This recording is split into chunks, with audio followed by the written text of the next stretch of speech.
तपस्या ही तपस्या, ना स्वर्गाची मोक्षाची तपस्या, ना लोभाची लाभाची ही तपस्या, नाही पुढल्या जन्माची, नाही कुठल्या स्वार्थाची, तरीही केवळ भाग्याची ही तपस्या, ही तपस्या. तशी श्रमांची कष्टांची ही तपस्या, एकल कोंड्या वाटेची ही तपस्या, नवस्वप्नांच्या रचनेची तपस्या, सुप्त मनाच्या हाकेची ही तपस्या, तुमची माझी सर्वांची ही तपस्या,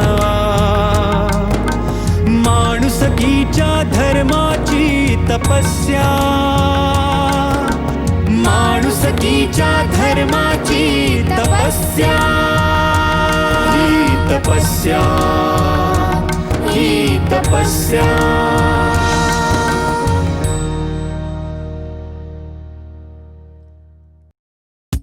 जागतिकीकरणामुळे देशात आधुनिकतेचे वारे वाहू लागले आणि बघता बघता सर्वसामान्यांचं जीवन बदलून गेलं. नोकरी किंवा कामाच्या वेळा 6 ते 8 तासांवरून कितीतरी पुढे निघून गेल्या ते कोणालाच कळलं नाही.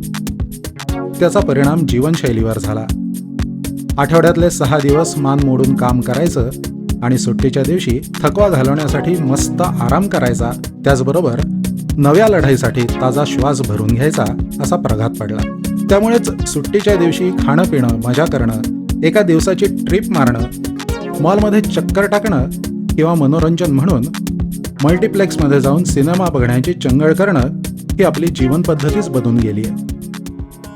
पण समाजातला एक वर्ग असा आहे ज्याला मल्टिप्लेक्समध्ये तर सोडाच, पण कधीच नाटक सिनेमा बघण्याचा आनंद घेता आलेला नाही आणि कधीच तो घेताही येणार नाही, कारण त्यांना निसर्गानं तो अधिकारच दिलेला नाही. ते दृष्टीहीन आहेत. देशातल्या लोकसंख्येच्या 1% म्हणजे जवळपास 1,10,00,000 व्यक्ती डोळ्यानं बघू शकत नाहीत, हे वास्तव आहे. निसर्गानं डावललं असलं तरी त्यांना मनोरंजनाचा, आनंदी जीवन जगण्याचा, जग समजून घेण्याचा अधिकार नक्कीच आहे. दृष्टी नसली तरी त्यांच्याकडे दृष्टिकोनच नाही असं मानणं हा त्यांच्यावर अन्याय ठरेल. परमेश्वर एका हातानं देतो आणि दुसऱ्या हातानं काढून घेतो असं म्हटलं जातं. त्या अशा अंध विकलांग व्यक्तींच्या बाबतीत खरं वाटतं, कारण डोळे नसले तरी खरोखरच दृष्ट लागावी असा एखादा तरी गुण या अंध व्यक्तींकडे असतो.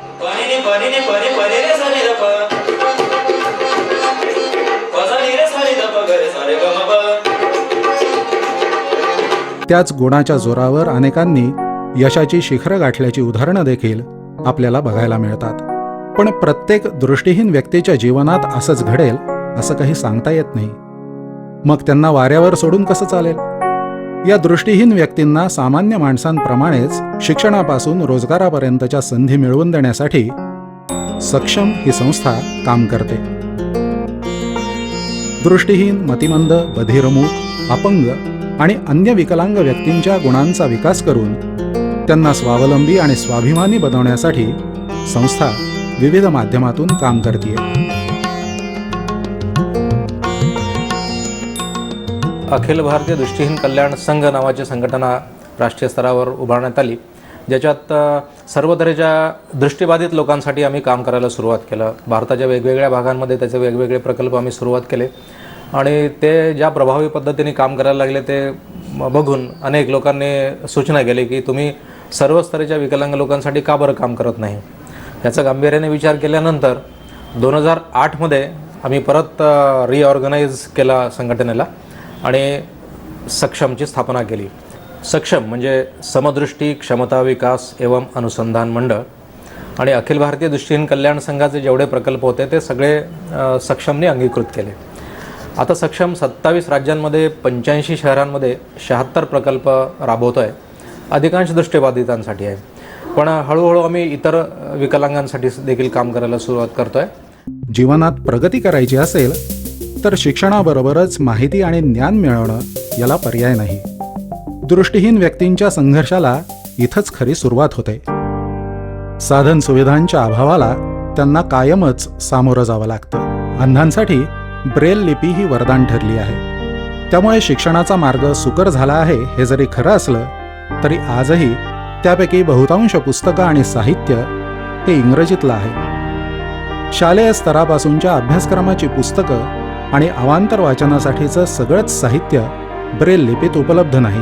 त्यामुळे अंध व्यक्तींना मोठ्या अडचणींना सामोरं जावं लागतं.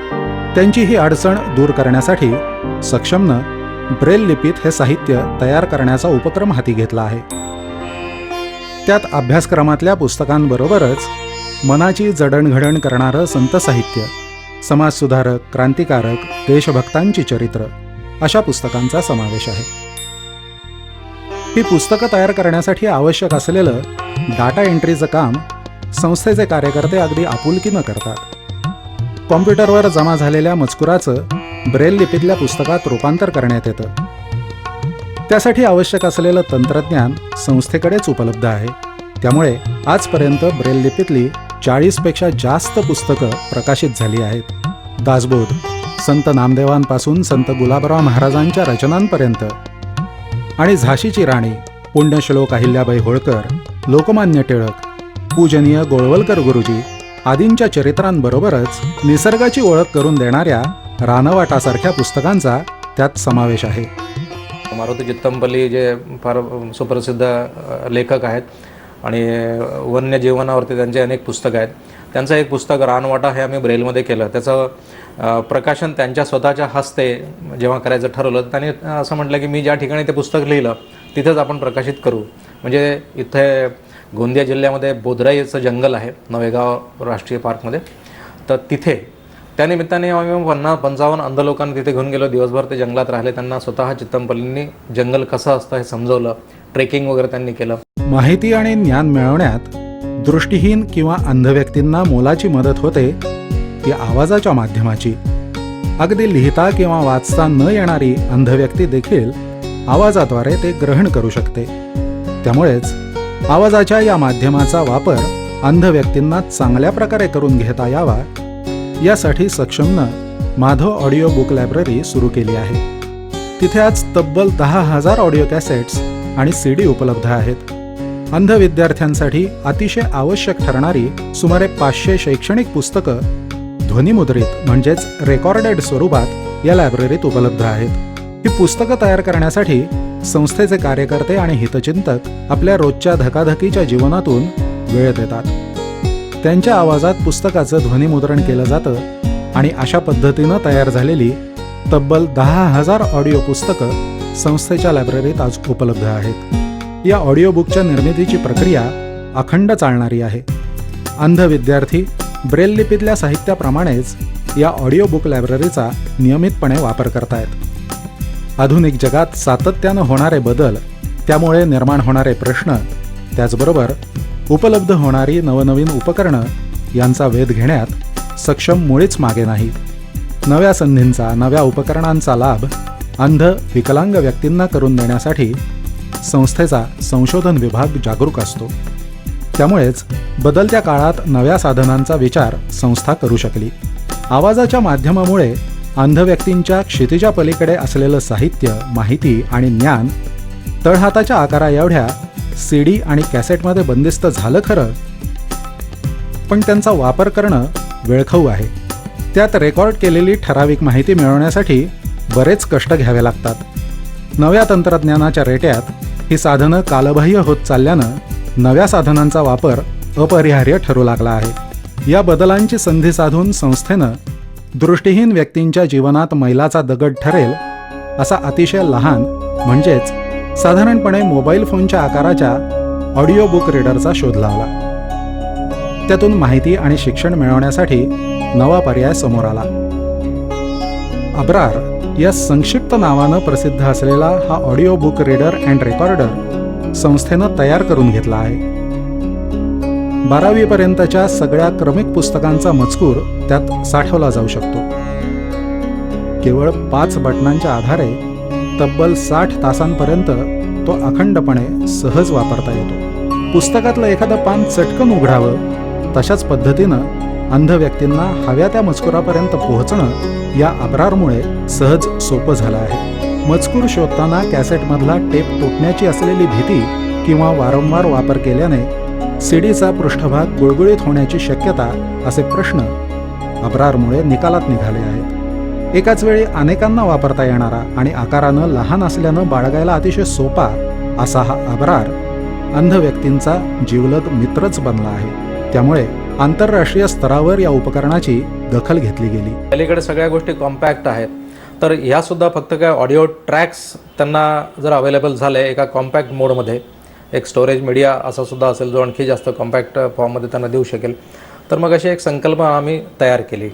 आणि ती तयार केल्यानंतर काही कंपन्यांना आम्ही विचारलं की असं आम्हाला करून मिळेल का. योगायोगानं मला नागपूरलाच हे सॉल्युशन मिळालं. बीटा कम्प्युटॉनिक्स या कंपनीच्या डायरेक्टर्सना मी भेटलो, कारण त्यांनी मला जी टेक्नॉलॉजी अपेक्षित होती ती जी रेल्वेमध्ये आपण IVRS सिस्टीम यूज करतो, इंटरॅक्टिव्ह व्हॉईस रिस्पॉन्स सिस्टीम, तर अशा पद्धतीने अंध लोकांना व्हॉईस मेनू सपोर्टेड असं एक डिव्हाइसची आवश्यकता होती.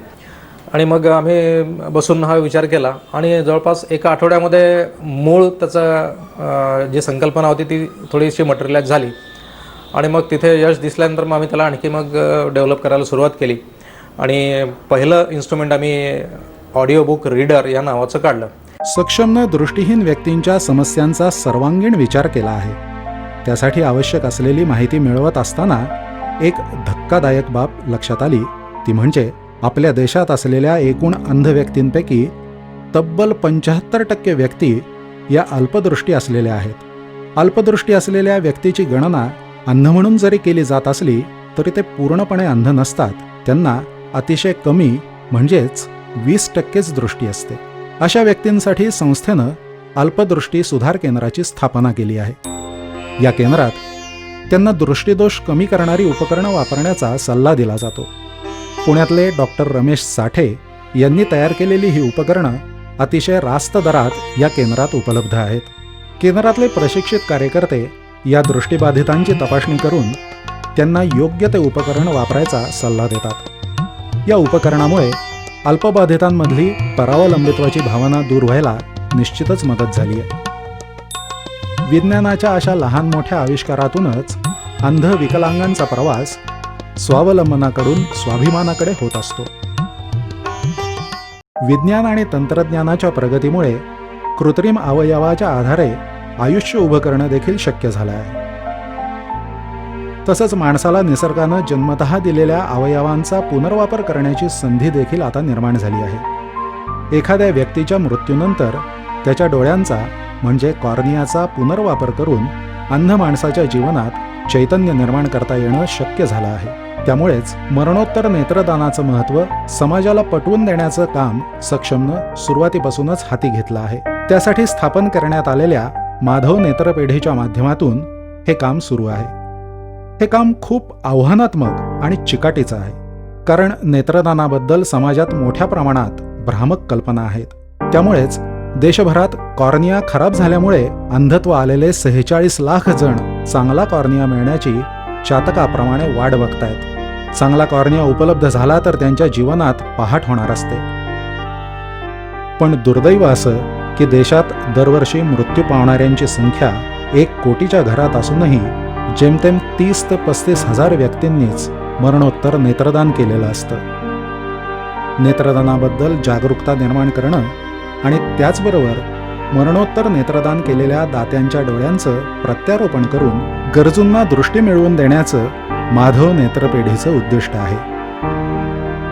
1995 मध्ये नागपुरात सुरू झालेलं हे काम आज देशभर पसरलं आहे. देशभरात सध्या 36 नेत्रपेढ्या कार्यरत असून ही संख्या 100 पर्यंत नेण्याचा संकल्प करण्यात आला आहे. डोळ्यांचे आजार किंवा रोग अजीवनसत्वाच्या कमतरतेमुळे उद्भवतात.